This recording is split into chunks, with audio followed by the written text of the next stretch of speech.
Hello everybody, this is Intrepid83 and welcome back to Let's Play Final Fantasy Origins Final Fantasy.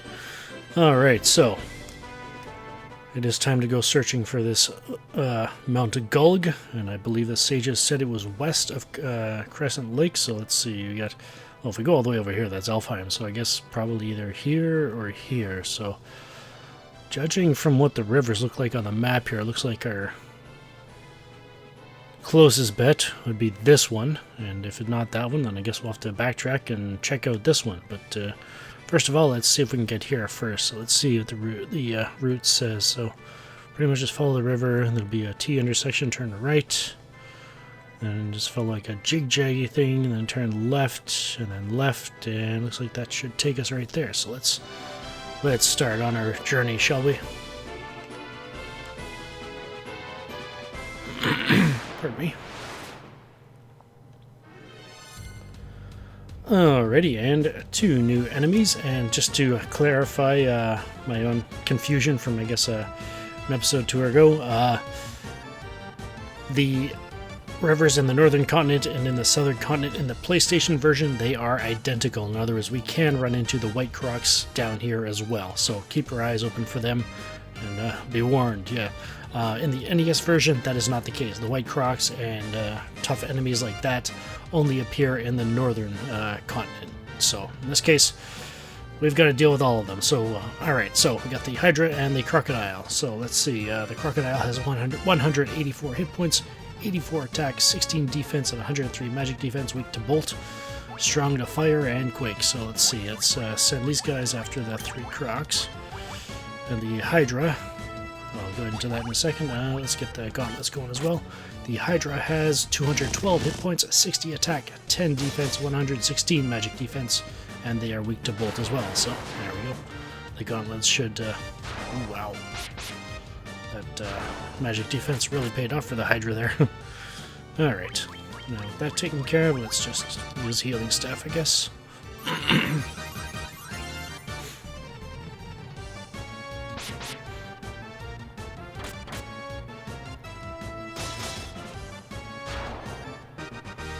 And there we go.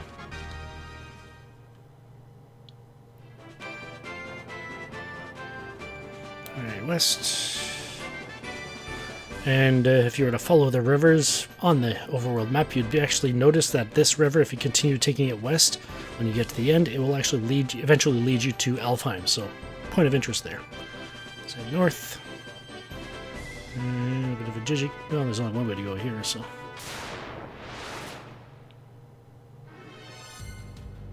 And here's two more new enemies, the Ochu and the Piranha. The Ochu has 208 hit points, 40 attack, 24 defense, 116 magic defense. Pardon me. And the Ochu does have the ability to poison you, so let's focus on it first. And should I go with this, or... The Piranhas are probably the most run-of-the-mill enemies you could run into on the rivers, so... Yeah, let's go with the healing staff. The Ochu is weak to bolt, so yeah. So are the Piranhas, but having all 3 of our major damage dealers going at the Ochu should be enough to take it out. Yep. There we go.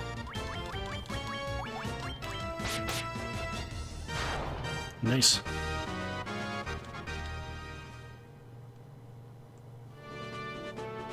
Alright, let's head west. Oh, yep, definitely head west. I just had a battle with all 4 of those previous 4 enemies. Alright, let's get the poison off Graham there, and we should be good to go. Definitely use the gauntlets for that battle. Yeesh. And head west.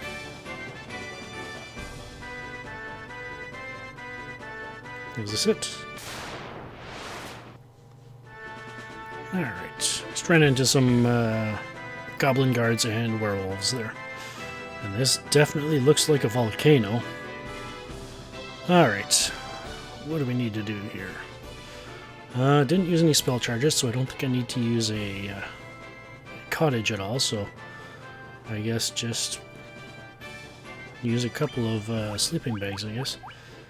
Could use a tent if I so chose to, but yeah, 2 of these should do.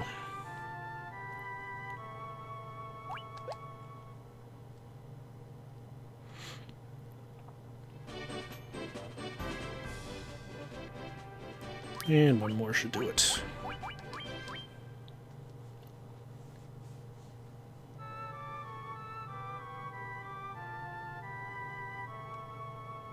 And definitely save it.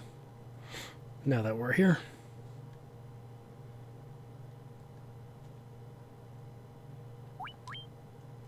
Oh, wrong one.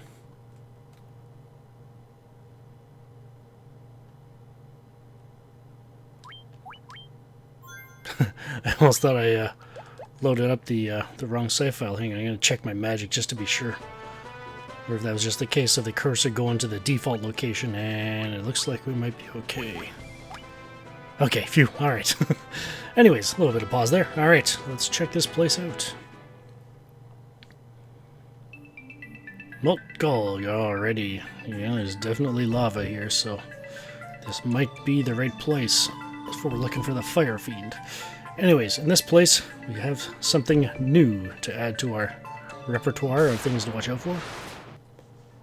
And all of the enemies on this floor we have met up with already in the LP, so yeah.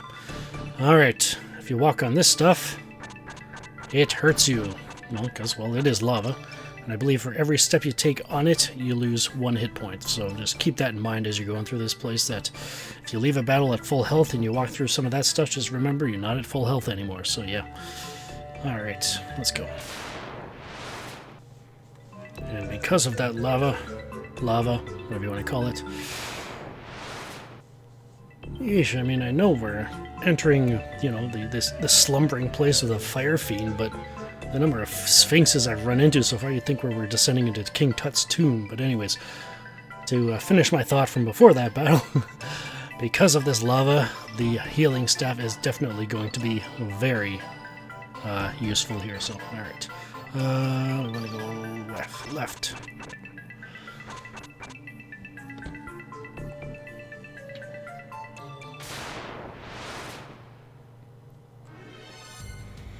And our first new enemy of the place. Oh boy. Pyros. 276 hit points, 100 attack, 20 defense, 130 magic defense, weak to ice, but just like their Terra Cavern brethren, so to speak. Is it really worth using their weakness on them if their magic defense is that high? So let's just not strong against bolts, so might actually, you know what, let's see what Graham can do against them and use the healing staff instead. Wow, that's actually really good. So, alright.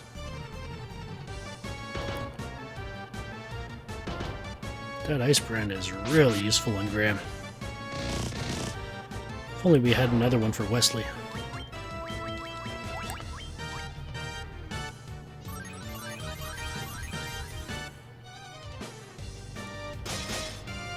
But yeah, as you might have noticed, as you may notice as you go through this place, that while you're walking on the lava, you do not get into random encounters.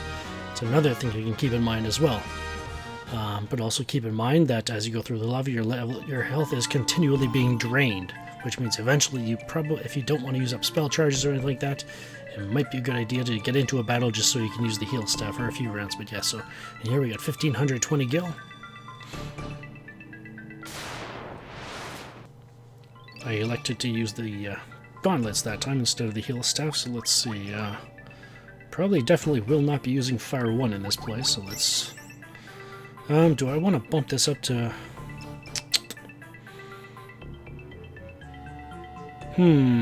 Debating whether I want to bump this the minimum HP up to 250 or not. You know what? No, I think since we do have the healing staff, I'll leave it at 200 as a minimum, so that we can just, you know, use the healing staff whenever we can. Alright, and here we got a mithril helm. I do not believe Graham can equip that yet. No. Alright. I believe Wesley already has one, so... hang on, just to make sure. And he already does. Alright.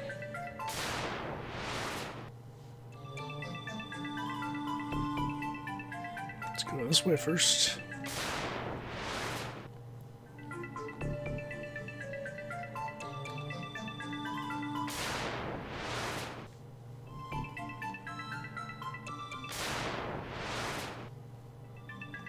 And just a couple of pyros that I fought, and here's a claymore. All right, let's see. Ooh, nice accuracy, but still the defense is lacking. We consider equipping that if he actually gets close to getting his 4th hit, which is quite a ways away. But what about you? No, it's not as good as the ice brand. So, all right, right in the middle, I guess.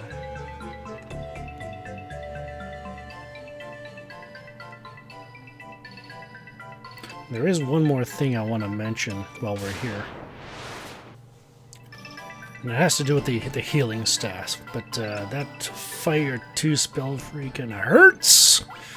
Yeah, I've been fighting Horn Devils in here as well, so... actually, we're doing alright on HP.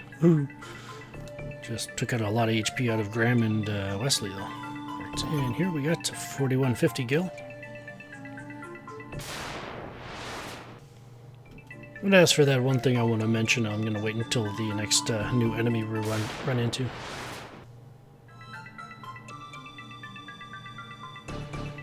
Go down the second path here.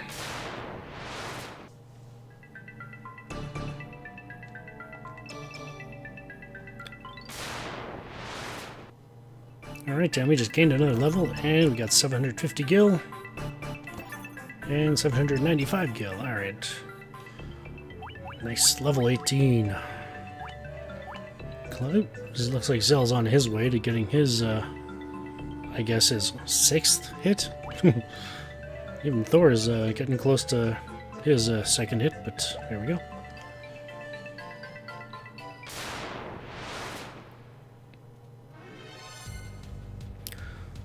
Alrighty, what an enemy to be demonstrating this on, but or at least alluding to it. The Pyralisk. 44 hit points, 40 attack, 4 defense, 45 magic defense, weak to ice, strong against fire and quake. Wow, they sound like really like pushovers compared to the cockatrice. Not so fast. These things use the Reaper spell. Remember that spell, the one that Astos used on us? Yeah, they can use this. And in this case, we've got 2 of them against us, so we need to be rather careful. So there is only 2 of them, but still, I'm going to treat them just like I treated the cockatrice.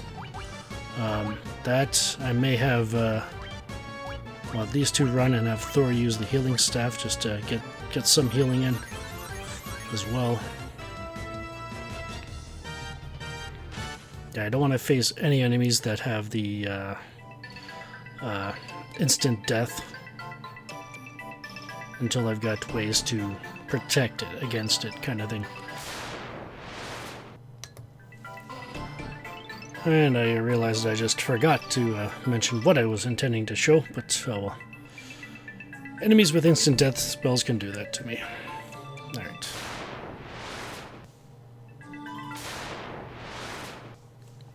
And no, that was not 2 fixed encounters in a row. The one I just went into here is, though. So, yeah. Wow, we got lots of treasure here. Alright, we got some mithril gloves, mithril helm. And I can't hold any more of this. I'm guessing it's a potion.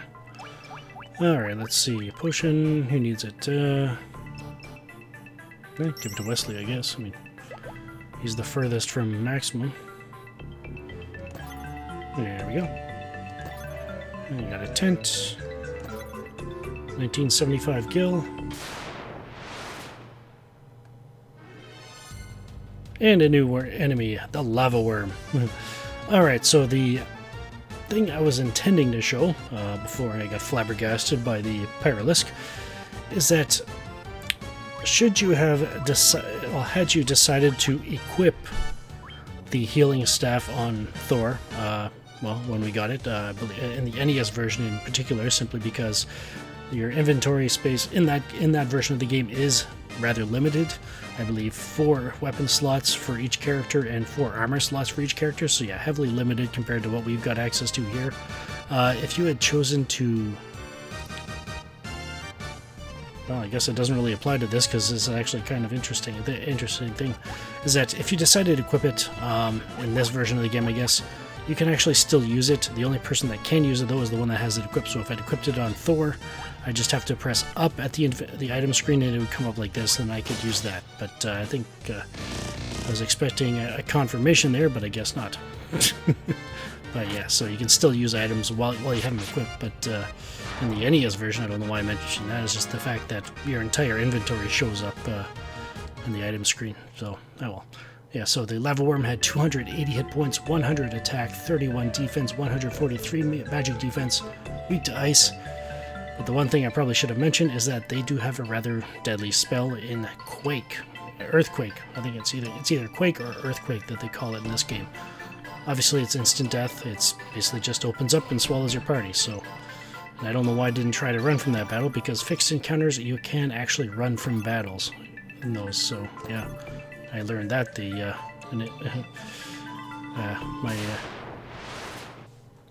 I learned that rather unexpectedly the last time through this game, so yeah. And here we got 1760 gil. A mithril shield. Mithril axe. Ooh. Actually, how is Wesley doing with that?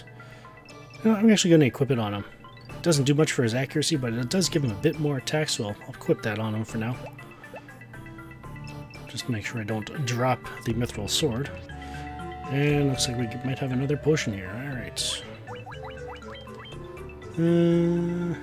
Let's give it back to Wesley. You know what? Let's actually move it out of the way. Oh, it's already at the bottom. Never mind. Alright. And there we go.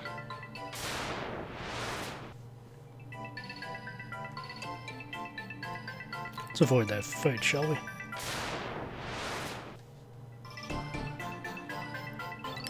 I am running into centipedes in here as well, so heads up for that, if you haven't run into them already.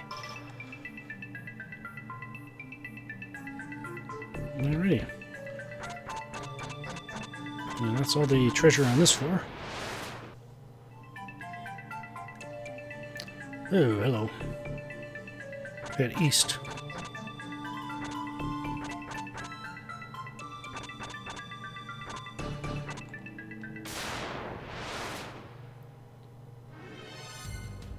And here's another new enemy, the Hellhound. 192 hit points, 60 attack, 8 defense, 103 magic defense, weak to ice, but it's, yeah. I like the sound that the axe makes, it's kind of cool.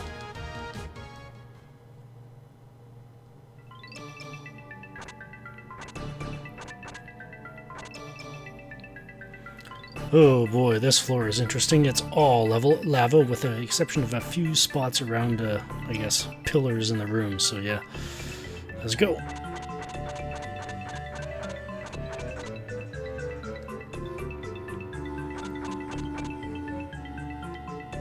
And there we go. Oh boy, this one's interesting as well. No treasure on this floor, so just head south and then west.